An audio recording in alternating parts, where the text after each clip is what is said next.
On the morning of September 16, 1992, the British government launched a plan to defend the pound at all costs.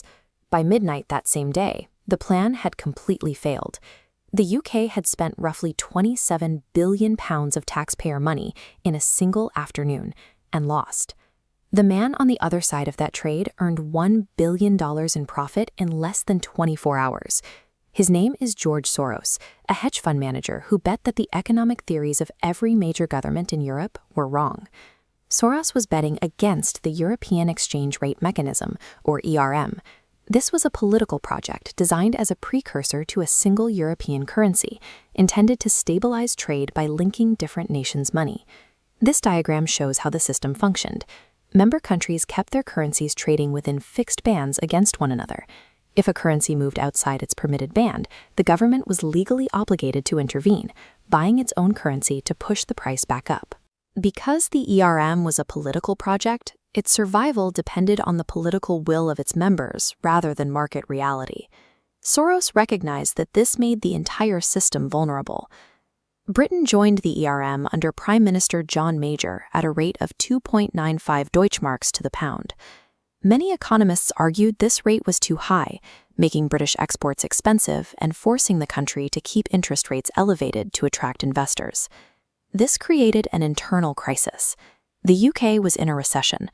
To stimulate growth and help the unemployed, the economy needed low interest rates.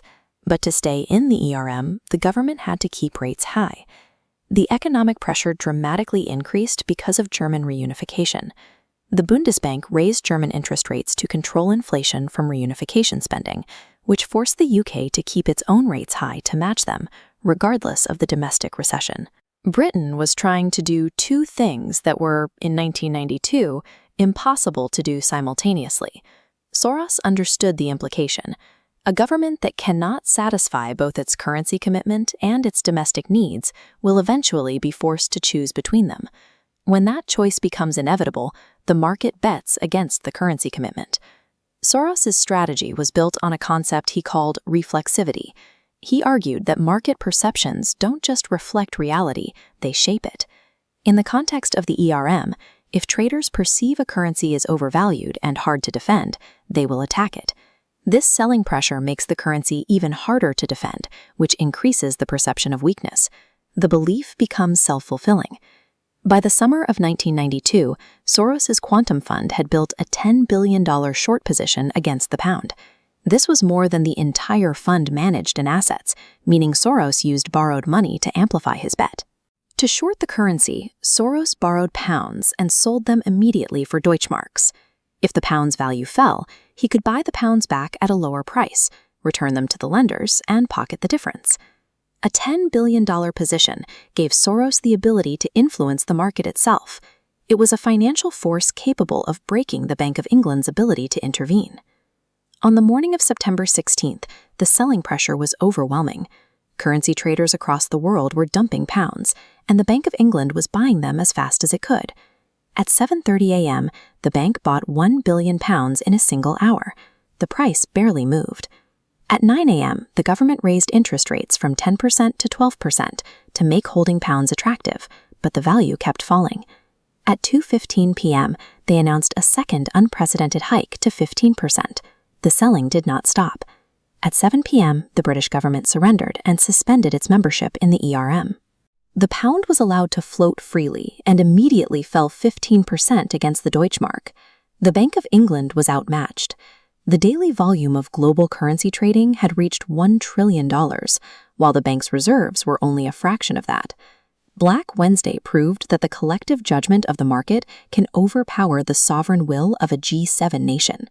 Soros realized his profit by buying back the devalued pounds to repay his loans, leaving him with a $1 billion surplus. Soros had identified a contradiction, a currency policy that could not be sustained given the economic realities, and positioned himself for its resolution. The resulting defeat destroyed the Conservative government's credibility at 10 Downing Street, leading to a complete collapse in public trust that culminated in their landslide defeat in the 1997 election. Paradoxically, leaving the ERM helped the British economy. The pound's lower value made exports more competitive, and the interest rate cuts that were now possible fueled a period of sustained growth. The forced exit from the ERM accidentally provided the exact economic stimulus the UK needed to escape its recession. Black Wednesday clearly demonstrated that in the modern era of global capital, no government is invulnerable to organized market pressure. This crisis directly influenced the design of the euro. Policymakers realized that to prevent speculative attacks, they needed a more robust and unified monetary system. Avoiding a repeat of the 1992 economic collapse became a primary driver for the creation of the European single currency. Political will is a powerful tool, but it is ultimately secondary to the mathematical reality of the global market.